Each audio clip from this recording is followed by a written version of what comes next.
संबलपुर ने scrub typhus रोगी बाहरी थिबार अभियोग हेजे पहला हेकरी संबलपुर जिला ने जनकर जीवन जाइथिबार अभियोग हेजे जमनकीरा ब्लॉक मुंडेनपाली पंचायत भेजिकुद गाँव स्क्रब टाइफस रोगी बाहरी थिबार अभियोग हेजे बरगढ़ गोटे प्राइवेट हॉस्पिटल ने पहला रोगी को भर्ती करा जाइथिला से ने चिकित्सा चली बेलके तांकर जीवन जाइथिबार सूचना मिली ज्वरटा छाड़ी सब टेस्ट कला पैरेक्सिया अननोन ऑरिजिन कर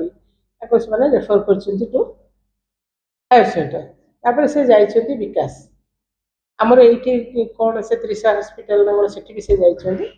से विकास हॉस्पिटल बरगढ़ को रेफर कले फाइनली से ड्यूरिंग कोर्स ऑफ इन्वेस्टिगेशन से जना पड़ा स्क्रब टाइफस देखो स्क्रब टाइफसटा हूँ गोटे बैक्टेरियल डिजीज जमती आपंकर कोविड कोविड सब भाइराल डिजीज थी यहाँ हूँ गोटे बैक्टेरियल डिजीज ये बैक्टेरियाटा आम चिगर जो आम छोट गोबर पोक भाई छोट छोट पोक जो था जंगल जगह बुदबुदिया असना जगह से देहरे आसे तेणु से चिगर जदि बैट करे यहाँ हुए यार ट्रिटमेंट बहुत सहज किंतु कथा हूँ बहुत समय आम ये मिस कर जाऊ जे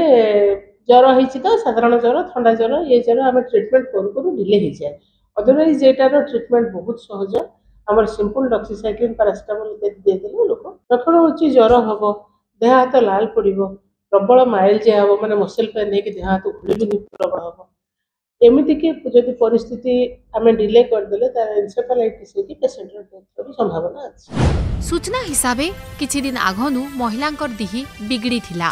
ज्वर हैला परी से डाक्तरखाना ने भर्ती हेथिले संबलपुर जिला ने स्क्रब टाइफस रोगी बाहरिबार अभियोग हैला परे सतर्क रहबार लगी जिला स्वास्थ्य विभाग निर्देश देइछन